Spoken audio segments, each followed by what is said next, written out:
Naniniwalaan nyo, yung faith po, yung paniniwala po natin, mahihimay-humay po yan kung paano natin sinasamba ang ating Panginoon.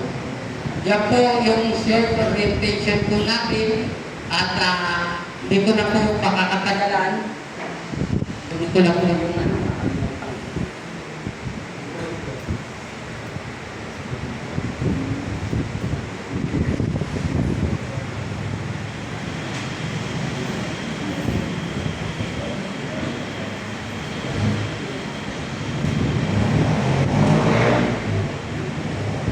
mensahero pong pinadala ni Lord sa araw na ito, ang talk po natin ngayon is God's love, kung paano tayo minamahal ng Panginoon. Napakabait po ng Panginoon dahil sa araw na ito ay pinadala niya po tayo ng isang mensahero na alam po natin makakapagbigay ng malinaw na explanation. Sila po ay nag-graduate noong May 2000. Matagal na po, 25 years. Sila po ay nag-graduate sa Tambo, Paranaque pa, malayo. Talagang, ang kanya pong asawa ay ang pangalan ay si Sis Beth Terwell. Sila po ay may dalawang anak, isang lalaki at isang babae, balance na balance. Ang mga anak po nila ay SFC. Sila po ay meron na pong 25 years in service. Ang present service po nila is chapter head sa Sabang. Tulungan niyo po kung salubungin ng masigabong palakpakan. Kasi sila po kayo. Si Father Terry Terwell.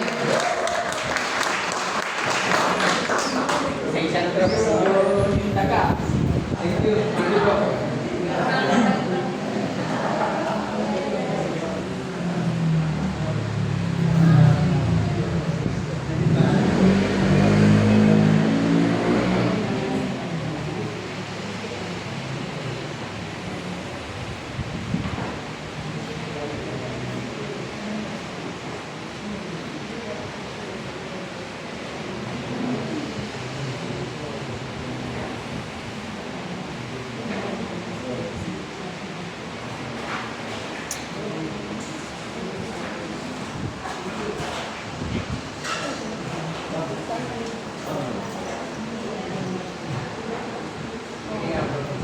Hello. Yeah. Good afternoon po sa inyong lahat. Good afternoon. So, magandang tanghali. Batiin niyo muna yung bawat isa ng good afternoon.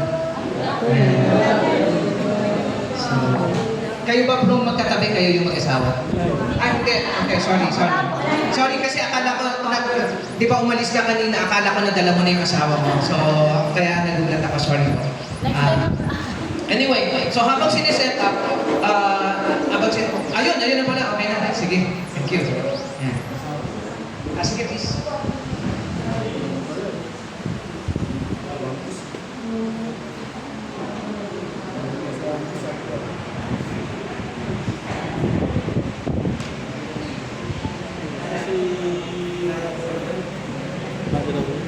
Wala eh.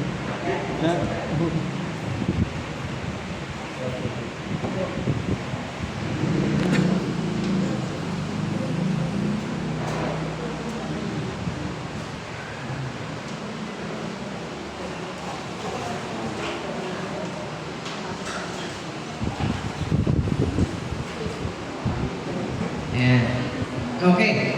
So, itin ko lang yung aking timer para... Okay. So, mga kapatid, God's love ang pag-uusapan natin. Naalala ko, minsan merong magkasintahan, naglalakad sila sa Baywalk. Alam niyo po yung Baywalk?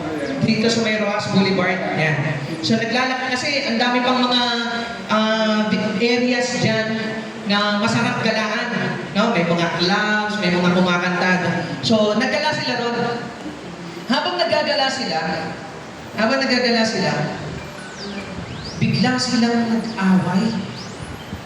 Biglang nag-away. At sa pag-aaway nila, nagalit yung babae. Sabi ng babae, ayoko na, nilubad niya yung singsing. Ibinato doon sa dagat. Binato. Pagkatapos, naghiwalay na sila. After a few weeks, nalungkot yung lalaki. Inisip niya, sana hindi nagkaganon. Nalulungkot ngayon siya, bumalik siya doon sa scene of the crime. Doon sa scene of the crime. Kung saan nangyari yung paghihiwalay nila. Doon sa pwesto na yun. Tapos, sa sobrang lungkot, nakita niya yung mga katabi niya may namimingwit ng isda. So sabi niya, parang ang saya nila. Siguro subukan ko nga kayo mamingwit. So, ginawa niya, nag-rent siya ng fishing rod, namingwit siya. Doon sa bandang spot, doon niya ibinato yung kanyang pamingwit, doon sa spot kung saan tinapon yung singsing. Tapos, napakaswerte ng tao na yun. Nakahuli ka agad ng isda. Paghuli ng isda, ang laki. Tuwang-tuwa siya, at least na-etchan yung kanyang lungkot. Alam niyo, umuwi siya ng bahay. Ang ginawa, kinalis-lisan agad yung isda. Tapos biniak. Nung biniak, nagulat siya. Kasi may nakita siya. Ano yung nakita niya? Singsing. Ano yung nakita niya? Singsing dito. Dito, may iba ba? Singsing. Mga kapatid, hindi po singsing. Maraming bituka. Imposible po yun. Imposible po na makakita ng singsing doon at kainin ng isda. I mean, kasi bakit? Bakit ina-expect natin singsing? Because, alam natin, God's love ang pinag-uusapan natin ngayon eh. When it comes to love, lahat iniisip natin na mangyayari. Tama? Yeah. Di ba? Kaya hindi mo iisipin na bituka. Talagang singsing ang makikita mo kasi yun yung kwento ng mga pag-ibig. And when it comes about God's love, alam nyo, ito po yung ating first topic, di ba? First session. Kanina, sinabi ni Bro Osef, 2 modules po ito. 8 talks. So, ibig sabihin, 8 session. Kaya, 8 Sundays po kayo a-attend dito. Kaya nyo po ba yun? Ha? Kaya nyo po ba yun? Amen, no? Dapat kaya nyo. Because, yun lang po ang hihingi namin sa inyo. Hayaan nyo po kaming makapaglingkod sa inyo. No? Bigyan nyo po kami ng pagkakataon na makapag-serve sa inyo. And we are very willing na mag-serve po sa inyo. Kaya sana po, sa 8 Sundays na yan, tulad ng sinasabi ni Bro Osef, bigyan niyo po kami ng pagkakataon. Bigyan niyo kami ng chance, no? Na para makapag-serve. So sana po, umattend pa po tayo ng on time. Kanina, may mga maaga na po dito, no? So, at dalhin po natin yung ating asawa because kailangan dalawa kayong tumatanggap ng salita. Amen? At ang ipapakiusap lang po sana namin, sana po, sa 8 Sundays po na yan, tapusin po natin. No? Tapusin po natin. Kayo na po ang bahala after ng 8 Sundays. Basta ang gusto po sana namin na pinapakiusap, maibigay namin sa inyo yung buto ng salita ng Diyos. At kayo na po yung bahala ng desisyon if you are willing to continue in joining the Purpose for Christ. Pero sana po, tapusin niyo po muna yung 8 Sundays. Pagtyagaan niyo po, bigyan niyo po lang ng pagkakataon ang grasya ng Diyos at kami na makapaglingkod sa inyo. Amen? Aasahan po ba namin yan? Amen. Praise God. So, alam niyo po mga kapatid, papakilala ko sa inyo yung aking pamilya. So, ako po si Brother Terry. And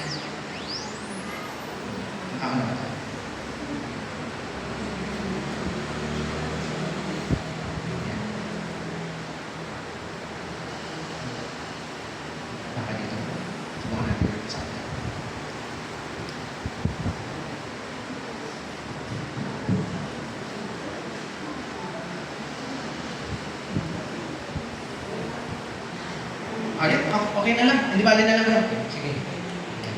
Thank you. Yan. So, ako po si Brother Terry. Ayan po si Sis Beth. Ako po yung panganay sa aming magkakapatid. So, si Sis Beth po, yun po ang sumunod sa akin. Yan, siya po yung sumunod. Tayo ka naman, Ma'am Sis. So, ako yung panganay at siya po yung sumunod. So, ito po yung aming pamilya. So, yung aming pong kambal na anak, si Yasha at si Ash, sila po ay currently na nagsaserve sa Singles for Christ. Yung aming mga alagang pusa, at dahil nung New Year po yan, gusto ng anak ng babae, kasama din yung aming mga pusa. So, kaya yan si Clay at si Sawyer. Alam niyo mga kapatid, kami po ni Sis Beth noon, 5 years po namin bago po kami nagkaanak. Yung unang anak po namin namatay. So, namatay po siya dahil congenital anomaly. Nung linabas siya, putok na yung ulo, hydrocephalus, tapos madaming diferensya. 7 minutes lang siya nabuhay. So ngayon, nasabi ng doktor, may problema sa inyong chromosomes, hindi kayo compatible. So, that time, wala kaming pera, kahit nga papacheck up sa center lang, wala talaga kaming as in pera na pwede namin paglaan ng pagpagamot. Wala. So ngayon, ang ginawa namin, nagpatuloy lang kami at sabi ng doktora, magpa-check up po kayo pagpagamot kasi pag hindi, maari yung magiging anak niyo ulit ay maging ganun ulit. May diferensya. So, alam niyo mga kapatid, for 5 years, when I was 30 years old, nagdasal ako kay Lord. Sabi ko, Lord, please, bigyan mo naman ako ng kahit isang anak lang, bigyan mo naman po ako. So, dumating yung point, dininig ni Lord yung prayer ko. Dininig niya. Pero, nung 3 months ni Sis Beth, malaki yung tiyan niya doon sa buwan. So, ninervyos kami at baka mamaya, malaki na naman yung ulo ng baka. Pero praise God, kambal yung ilalabas, kambal yung magiging anak namin. At yan po, no? At yan po. So, I am very grateful to God. No? I'm very grateful kasi tininig ni Lord yung aming prayer. At nung pinanganak yung aming baby, yung mga anak namin, alam niyo yung ginawa kagad, pinanewborn screening namin. Kasi baka mamaya, di ba, minsan may ganun, alam mo, physically okay, tapos afterwards, emotionally ano pala, di ba, kulang. So, newborn screening namin, and praise the Lord. Normal, both normal. Kita niyo naman po yung itsura, di ba? So, salamat sa Diyos. Kaya nga, I'm very grateful to God. I'm very grateful for hearing and answering my prayers. I'm very grateful to my family, to my children most especially. Kaya nga, I'm very grateful for the relationship. Kapatid, I will ask you now, what are you most grateful for? Ano yung mas ipinagpapasalamat mo? Diba? Ano yung mas ibinigay ni Lord na talagang ipinagpapasalamat mo? Hanggang dito lang pala ako, hindi ako pwedeng lumayo. Anyway, si Bro Eden, ayan, kanina pa. Ikaw, Bro Eden, ano yung mas ipinagpapasalamat mo? Yan, kape pala. Yung healthy po kami lagi, tapos may kinakain po ako sa pakain. Healthy, health, sisis. Yan, sisis. O, tinakpan ni sis. Ano pangalan mo, sis? Leia? Lay. Leia. Yan, yan. Okay. Sa akin, pang-kompleto po, yung trabaho po namin na nakakataon sa amin mag-provide araw-araw. Yes, work. Si Kuya Rendel. Yan, nakita ko na si Kuya Rendel kanina. I'm grateful for struggling my stroke. Yan, Until amen. now, I'm still alive. Amen, praise God. No? Buhay. Si Kuya Jun. Kuya Jun naman. Salamat po sa araw-araw na binigay ng Diyos. Binibigay niya tayo ng panibagong bukas. Amen. Sige, si ate, ano pong pangalan? Ate Kay, sige. Ano po, yung lagi pong amin nakakain sa araw-araw, tapos good health po ng aking mga pamilya. Amen, praise God. No? So yun, no? Ang dami natin ipinagpapasalamat. Totoo po yan. We are grateful for the family, we are grateful for the health, we are grateful for the work, kasi yun ang nagpro-provide sa atin, for the blessings na everything natin nare-receive. Doon sa kagalingan, no, na nakasurvive sa ating mga pinagdaraan ng sakit, doon sa ating mga provisions, blessings na, imagine, araw-araw, di ba? Araw, igising ka, buhay ka, di ba? So, talagang ipagpapasalamat mo. And you are very grateful for that. Pero mga kapatid, what about love? Are you grateful about love? Ayan. Alam niyo, naalala ko yung kwento ng pare sa amin. Nung nag-NPR kami. Sabi ng pare, may 4 na kategorya ang pag-ibig. Pag ang lalaki ay pangit, sorry for the word, sorry po. Pag ang lalaki ay hindi kagwapuhan, ang babae ay maganda, ano daw ang tawag doon? Diskarte. Diskarte. No? Diskarte. diskarte. No? Pagka ang babae ay kagandahan, tapos, ayun pala yun, no? Pag ang lalaki naman ay kagwapuhan, at ang babae ay hindi kagandahan, ano ang tawag doon? Swerte. Swerte. Parang tumama ng Oo. Pagka ang lalaki ay di gwapo, ang babae ay di gwapo, ano ang tawag doon? Pero bago niyo sagutin yan, yung isa muna. Yung kabaliktaran nun, pagka ang lalaki ay gwapo, ang babae ay maganda, anong tawag doon? Adhana. Adhana. So ngayon, balik tayo doon sa kabila. Pag ang lalaki ay di gwapo, ang babae ay di maganda, anong tawag? Malas. So, gano'n, no?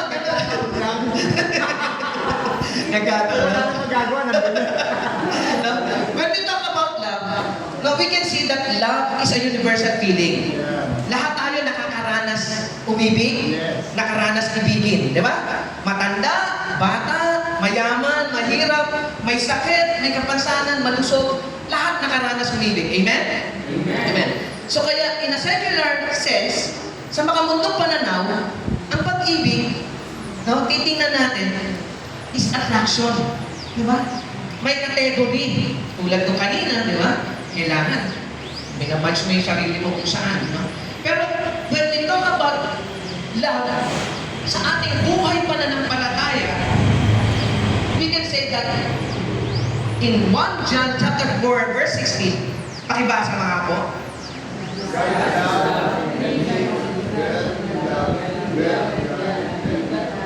God is love, and he that dwelleth in love, dwelleth in God, and God in him. So pagka nananatili ka sa pag-ibig, nananatili sa iyo ang Diyos, at ang Diyos ay nananatili sa pag-ibig. No? So in the Bible, especially sa New Testament, pagka pinag-usapan yung pag-ibig, ang pag-ibig ay sinatukoy doon sa self-sacrificial. Ano yung ibig sabihin ng self-sacrificial? Yung pagsusuko ng sarili. No, pagsusuko ng sarili. At sabi nga ni St. John Paul II says, God's love is expressed in the offering of His only Son. No? I-offer mo. Kaya nga self-sacrificial. Imagine ka, isa-isa mong anak, hinihingi sa'yo ni Lord. Di ba? So, in-offer. So, ganun ang pag-ibig. Kaya, pag-ibig ay pag-aalay ng sarili kung saan ibinigay ng Ama ang isa-isa niyang anak dahil sa pagmamahal niya sa iyo. No? Dahil kahit na tayo ay maraming pagkakamali, we deserve love. Amen?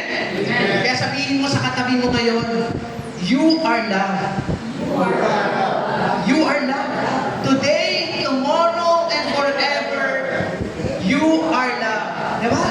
Iniibig ka ng Diyos. Kaya araw-araw may nagmamahal sa atin. Kaya hindi natin pwede sabihin, hindi na ako mahal ng asawa ko kasi parang hindi na siya humahalik o hindi na siya kumikis sa akin. Hindi na ako mahal ng asawa ko kasi hindi na ako pinaglulutuan ng asawa ko. No. Merong nagmamahal sa atin araw-araw. At yan mo, walang iba, kundi ang Diyos. Kaya ito yung tatlong punto na ating pag-uusapan ngayon. No? It's the kind of love that creates, that saves, and that sustains. Okay, let's talk about God's love creates. Ang pag-ibig ng Diyos ay lumilikha. No? Lumilikha. So, the starting point of understanding God's love, para mas maunawaan natin yung pag-ibig ng Diyos, dapat maunawaan muna natin yung creation, yung history of creation in Genesis. For 5 days, God created heaven, earth, the stars, the moon, the water, and the land. No? Kung babasahin niyo yung Genesis, nung 28, yung heaven, earth, dry lands, etc., up to 5 days, ang sabi ni Lord, let there be. Let there be. Yan ang sabi. Because ginawa, let there be. Kaya nga, tapos nung ginawa yan, ng 5 days, pagkatapos niya likhain, anong sinasabi ni Lord? Basahin niyo sa Genesis 6 para malaman nyo kung tama yung sinasabi ko. It is good. Sabi ni Lord, it is good. And then on the 6th day, God created man and woman. So nung 1st and 5th day, ang sabi ni Lord, let there be. Let there be. On the 6th day, when He created man and woman, ang sabi niya, let us. Let us. Diba? Let us create. No? Hindi let there be sun, let there be light. Hindi. Let us. Bakit let us? Kasi pinag-isipan ni Lord. Nag-usap sila. Ang Diyos, ang Anak, at ang Espiritu Santo. Nag-usap sila na i-create natin ang tao. Thank you, brother. I-create natin ang tao. Kaya nga, nung ginawa yung tao, on the 6th day, ano na ang sinabi ni Lord? It was very good. It was very good. Very good na yung sinabi, di ba? Nung 1 to 5th day, sabi niya lang, it is good. Pero on the 6th day, when He created man and woman, He said, He saw that all He had made, and it was very good. Bakit? Tanungin niyo ako kung bakit. Kasi, ginawa na tayo. No? We are God's masterpiece. Tayo yun. Tingnan mo nga yung katabi mo, yung God's masterpiece. Ano, God's masterpiece ba? Amen? No? Tayo yun. So when we are created, create tayo ni Lord in His image and likeness. No? Sa Kanyang larawan, kawangis at larawan. So when you say image and likeness, mga kapatid, hindi yung dahil kailangan kamukha-kamukha mo si Lord. Hindi po yun. When you say image and likeness, ibig sabihin, the very character, yung character ni Lord, ay inilagay niya sa iyong puso. Sa iyong pagkatao. Nung kanyang hiningan ka niya, yung character ni Lord ay ibinigay niya sa iyo. The dignity, the character. Kaya nga, sinabi niya, it was very good. Kasi, lahat tayo, we are made in love. And we are made for love. No? So, sabihin mo, you are made in love. Sabihin mo sa katabi mo. You are made in love. No? Ginawa tayo sa pag-ibig. Nangyari lahat yan dahil nga, pinag-isipan ni Lord lahat. Diba? Pinag-isipan nila. Kaya nga, let us create man and woman. Pero, mga kapatid, pansinin pa rin nyo na sa kabutihan ng Diyos, ibinigay niya yung free will. Ano yung free will? Yung kalayaang mag-isip ng tama at mali. Kalayaang mag-desisyon kung anong gusto mo o ayaw mo. Binigay yun ni Lord sa amin. Kaya ano nangyari? Man rejected His Creator. No? Dahil sa panunuso ng Diablo, hinayaan ng tao na mamatay sa kanyang puso ang tiwala niya sa Diyos. Gusto niya dahil nasa kanya na yung character. Gusto niya rin maging Diyos. Gusto niya rin gawin niya lahat. Di ba? Pero, bagamat ganun pa man ang nangyari, mga kapatid, nagkaroon ng pagdududa ang mga tao, nagkaroon ng pag-aalinlangan sa Diyos, ang Diyos, hindi sumuko. Hindi napagod. Hindi nagdalawang isip. Ang Diyos, patuloy pa rin tayong iniibig. Amen? Amen. Patuloy pa rin tayong inaabot. Patuloy pa rin niyang ibinibigay at ipinadarama ang kanyang pagmamahal sa atin. Because, pakibasa po yung ating second point. God's love saves. No? Ano yung first point natin? God's love creates. Ngayon, on the second point, God's love saves. No? Dahil sa katigasan ng ulo natin, ipinadala ng Diyos ang kanyang anak. So, mababasa natin yan. Mababasa natin yung pag-ibig ng Diyos na nagliligtas dito sa kwento ni Lucas, sa Ebanghelyo ni Lucas, Kabanata 15, chapter 11, verse 31. Alam niyo po ba yung kwento na yan? No, alam niyo po, the prodigal son. The prodigal son. Ito yung tatay, meron siyang 2 anak na lalaki. Di ba? Tapos yung bunsong anak, hiningi niya yung kanyang mana. Di ba? Bro, ikaw ba may mamanahin sa'yo yung anak mo? Meron. Ano bro? Ano? AGM at saka pension. Yun, at saka pension. Halimbawa, bro, sabihin na ngayon ng anak mo, Tatay Rendel, bigay mo na sa akin yung mana ko. Hindi pwede. Hindi pwede. Bakit? Kasi nakapangalan doon ako, hindi niya makakaalam. Yun, di ba? So, di ba ganon, di ba? Siyempre, buhay ka pa, ihingin mo na kagad yung mana mo. Di ba? Parang iniinsulto mo yung tatay mo. Di ba? Kailan lang ba nakukuha yung mana? Wala. Pagkapatay na, di ba? Exactly, pagkapatay na. So, pero etong anak, hiningi na yung mana sa kanyang tatay. Anong ginawa ng tatay? Ibinigay yung mana. Ibinigay niya yung mana ng anak. At pagamat nag-aalala siya dahil pupunta sa malayong lugar yung anak, na maaaring anuman ang mangyari, masama, madulong sa kung anumang dahilan, aksidente, wala siyang magawa. Kasi, mahal niya yung anak niya. Ibibigay niya kung ano yung gusto. So, anong ginawa ng anak? Pagpunta doon sa malayong lugar, nag-inom, naglasing, nagsugal, no? Ang daming ginawa. Hanggang dumating yung punto na doon sa lugar na yon ay nagkaroon ng tagutom. Nagkaroon ng tagutom, naubos yung pera niya. Wala na siyang panggastos. Diba? At dahil wala na siyang panggastos, namasukan siyang bilang tagapag-alaga ng baboy. No? Kasi wala na siyang makain eh. And on that moment, nung nag-aalaga siya ng baboy, naisip niya, kainin mo na kaya yung twigs, yung mga kinakain ng baboy. Pero hindi niya pwedeng kainin kasi nakarasyon yun para sa baboy at hindi para sa kanya. Pakibasa nga po yung nasa taas. What did the son decide to do? On that moment na kanyang buhay, mga kapatid, and same with us, pagka dumarating tayo sa punto ng ating buhay, na minsan mahirap na, hindi na natin kaya, kailangan pumupunta na tayo sa isang desisyon. Diba? Kailangan pumupunta na tayo sa isang desisyon. Ano ang naging desisyon ng anak? Ang sabi niya, sa tahanan ng tatay ko, mas marami ang kinakain ng mga katulong. Sobra-sobra pa. Sabi niya ngayon, uuwi na lang ako sa amin. Yun yung kanyang napagdesisyonan. Uuwi na lang ako sa amin at sasabihin ko sa tatay ko, Ama, nagkasala ako sa Diyos, Ama, sa Diyos, at sa iyo.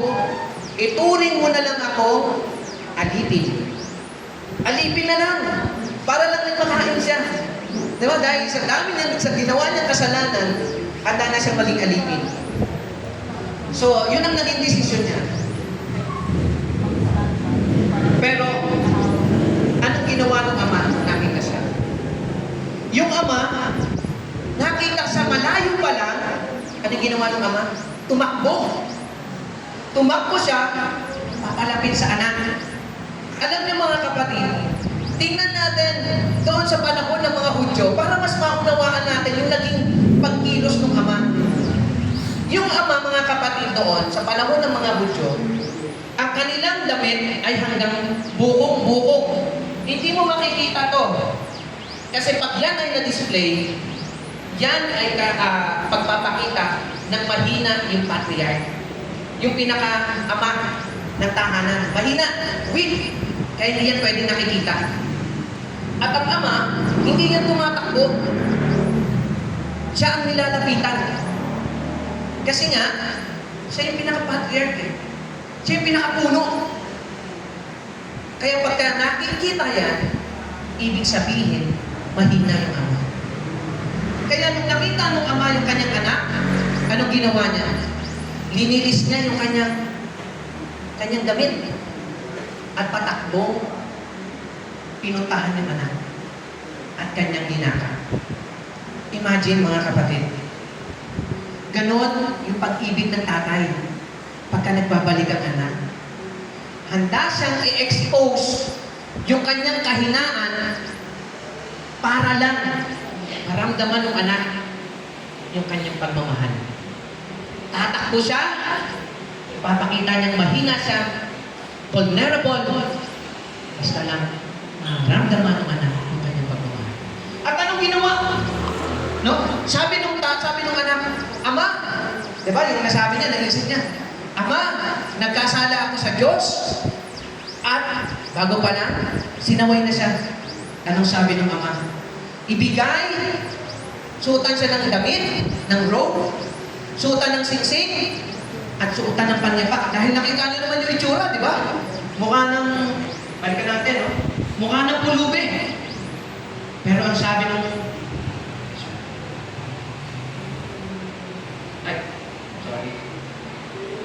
sabi ng ama, suotan ng damit, suotan ng singsing, at suotan ng panyapak ng sapatos.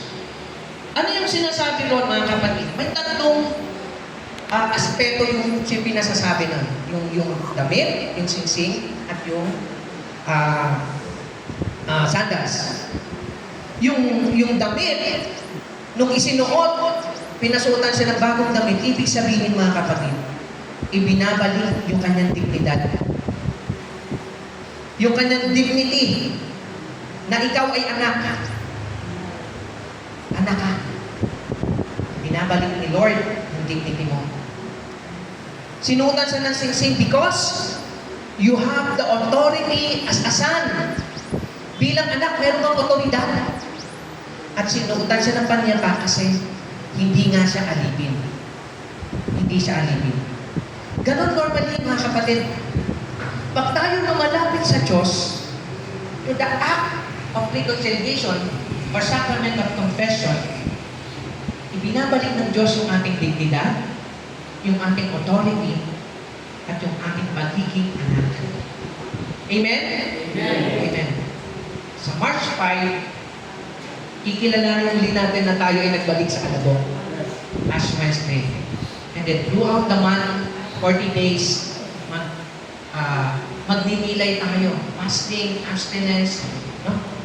So sana maging makabuluhan iyon para sa atin. Pero mga kapatid, nalimutan natin yung panganay na anak. Di ba? Yung panganay na anak, ito yung anak na sumusunod. Hindi sinusuwa yung anak. At nagulat siya nung pagdating ng anak na lalaki, nung bunsong anak, nag-fiesta pa sila. Nag-celebrate. Kaya anong itsura ng anak? Nung panganay na galit. Oh, yes. No? Nainggit siya. Sabi niya, bakit? Yung anak mo na yan, sabi niya, yung anak mo na yan, linusta yung pera mo. Tapos ngayon, ipag-fiesta mo siya ngayon. Ako, hindi man lang ako sumuway sa'yo. Pero, hindi mo ako binigyan ng pamulutan man lang sa mga tropa ko. Ano sabi niya? Yeah? Anong sabi ng ama? Anak, araw-araw mo akong kasama. Lahat ng akin ay iyo. Yan ang kanyang pangako. And minsan, we forgot, mga kapatid, na yung pag-ibig ng Diyos, nalilimutan natin na lahat ng sa Diyos ay sa atin. Yun yung pangako niya eh. Na hindi naman na natin kailangan habulin yung biyaya because the blessing is very right in front of our face. Nasa harapan na natin. We just don't want to accept. Kaya nga yung biyaya, kailangan tanggapin. At patuloy na ibinibigay na ng Diyos. Kaya sabi ni Pope Francis, no? Pakibasa nga po.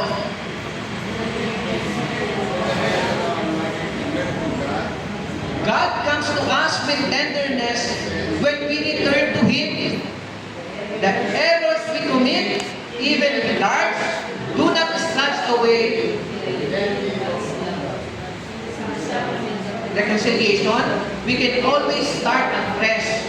He welcomes us, give us the dignity of being His children. Ganon ang pag-ibig ng Diyos. No, lumalapit siya sa atin nang may paglalambing. Imagine, ikaw na yung matigas sa ulo, ikaw na yung pasaway, pero lalambingin ka pa rin ni Lord. No? Aakayin ka pa rin niya. pa rin yan. Dahil sa katapatan ng kanyang pag-ibig, magsisilang tayo mga kapatid. At humingi ng tawad, ibabalik ni Lord yung kanyang pagiging anak sa atin. Dahil sabi nga sa John 3:16, pakibasa po,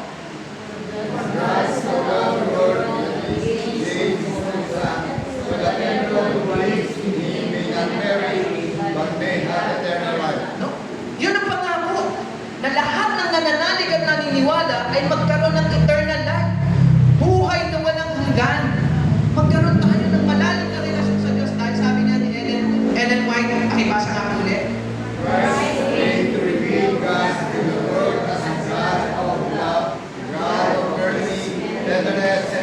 Yun, no? Malinaw na ipinadala ang Diyos, pinadala ang anak ng Diyos para ipakita sa tao that God is love. God is a God of mercy. God is a God of tenderness. God is a God of compassion. Kaya mga kapatid, alam nyo, kung ilalagay at isasalin yung pag-ibig ng Diyos sa isang kanta, sa isang secular na kanta, kasi maraming kanta na isinalin din kinanta yung pag-ibig ng Diyos in a Christian way. Pero pagka kinanta ito in a secular way, siguro ganitong sasabihin ni Lord sa iyo. Mahal, pangako sa iyo, hindi magbabago. Ikaw lang ang iibigin ko. Kahit ikaw ay lumayo at masaktan ako, asahan na di maglalaho. Ang pag-ibig ko'y tanging sa'yo lamang. Sige, sabayan niyo po. Kung kaya giliw dapat mo malaman. Sige po, sabay-sabay tayo. Minsan lang kita iibigin, minsan lang kita mamahalin. Ang pagmamahal sa'yo'y walang hangganan, dahil ang minsan ay magpakailanman. Ganon kapatid, di ba? Ganon ang pagmamahal ng Diyos. Lumayo ka man. Ano pa rin yan?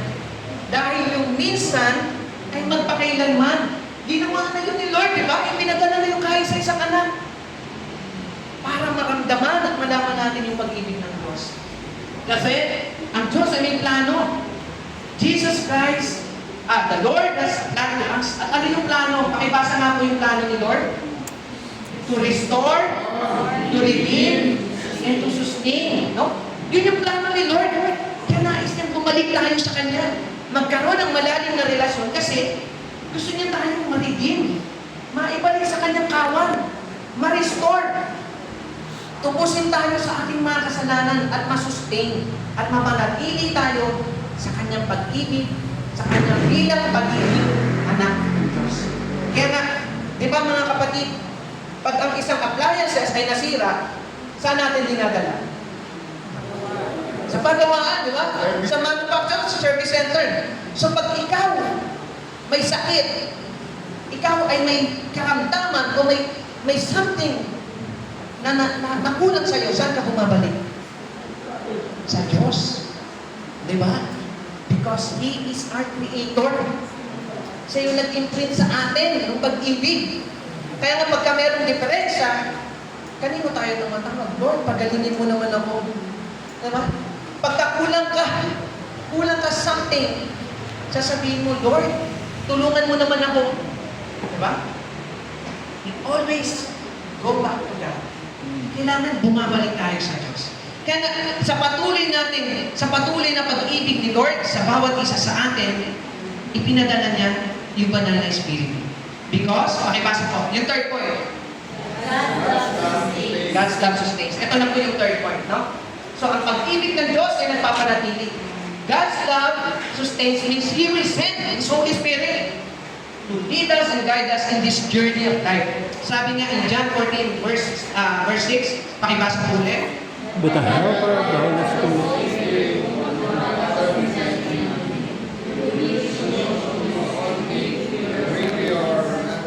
All that I said to So ipinadala ng Espiritu Santo para tayo ay turuan, para tayo ay gabayan at maalala natin nung nabubuhay pa si Kristo sa lupa kung ano yung dapat natin gawin. Di ba? Kung ano yung dapat natin pagsasabuhay, kung paano natin isasabuhay yung pag-ibig ng Diyos sa atin.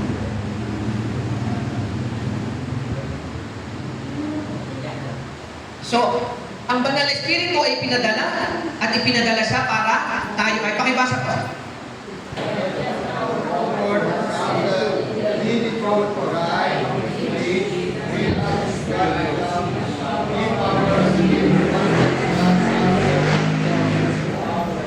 Yan. Okay. So, ipinadala ang Banal na Espiritu para tulungan tayo, harapin ang buhay. Kasi kung tayo lang, sa tingin mo, kakayanin mo ba? Di ba? Ipinadala ang Espiritu para pag-isahin tayo kay Kristo sa pamamagitan ng sakramento. Kaya tayo ay patuloy na lumalakas, umiibayo yung ating pananampalataya. Kanina sinabi sa orientation, di ba? You will discover your faith, you will discover new friends. It's because of the Holy Spirit. No? Sa pamamagitan ng Banal na Espiritu. In short, ang Banal na Espiritu ay pinagdala para tayo ay magkaroon ng bagong buhay. Bagong buhay. Ibig sabihin, yung dati mong buhay, babaguhin ni Lord. Kung meron kang dating ABS, alam mo yung ABS? Si Kuya Rentel lang. Mukhang kailan ko na si Kuya Rentel kasi alam niya yung ABS eh. So yung iba, hindi alam yung ABS. No? Yun, yung anak, babae, sugal. So kung meron ka niyan, aalisin yan sa'yo. Di ba? Tuturuan ka ng Banal na Espiritu para mawala yan at magkakaroon ka ng bagong buhay. Okay. So, therefore, no, ituturo at tutulungan tayo ng Banal na Espiritu para sa ating paglalakbay, sa ating buhay ng pananampalataya. Therefore, mga kapatid, now we can conclude, if God's love creates, God's love saves, and God's love sustains. Ibig sabihin, love is not love if it is not shared. Kung hindi mo yan sinishare, hindi yan pag-ibig. Di ba? Kung sinusolo mo lang yan, it will not be love. Because love involves creation. Love involves saving, which is yung may pagkilos ka. And love involves sustaining. Di ba? Yung pagsusustain. And the best way, mga kapatid, to remember, no? In short, mga kapatid, hindi baling malimutan nyo na yung mga iba kong sinabi. Pero ito lang ang tatandaan nyo. Ang pinaka-signs ng God's love is the sign of the cross. Yung in the name of the Father, and of the Son, and of the Holy Spirit. Amen. So every time you do the sign of the cross, remember that you are God's love. You are God's beloved. Amen? Amen. I explain ko sa inyo. No? God's love is reflected in His creation. Sa ulo. No? Sa ulo. Because, kanina sinabi ko, pinag-isipan. Di ba? Hindi lang basta ginawa. We are created. When we were created, nag-isip. Kaya nga, let us create. Hindi let us make. Kasi hindi tayo produkto. Di ba? Create, not make. Kaya nga sabi, begotten. Begotten. No? And the only begotten Son because created. Sabihin mo nga sa katabi mo, begotten. Begotten. Begotten ka. Di ba?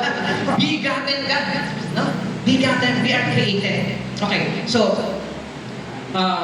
sa ulo, because pinag-isipan. And then, of course, sa tiyan. No?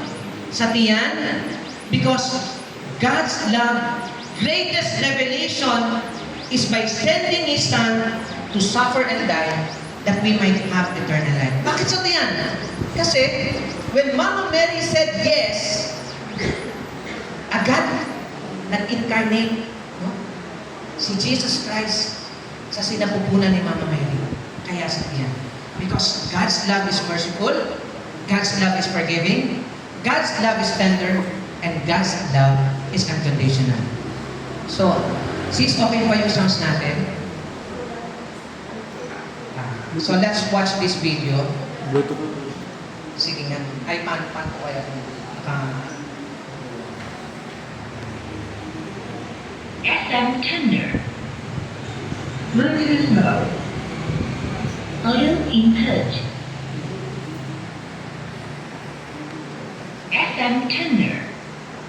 Saglit lang po, i-connect lang natin sa The Bluetooth device is connected successfully. Thank you. Yan.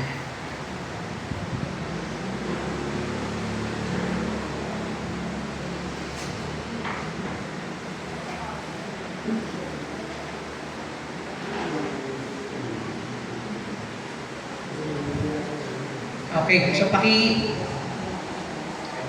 pakipakinggan po at pakipanood yung video.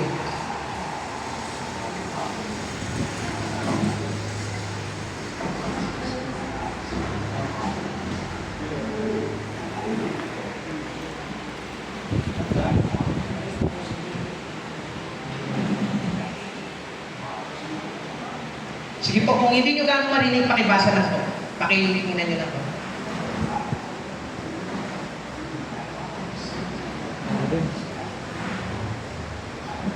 Bro, sa laptop ni brother.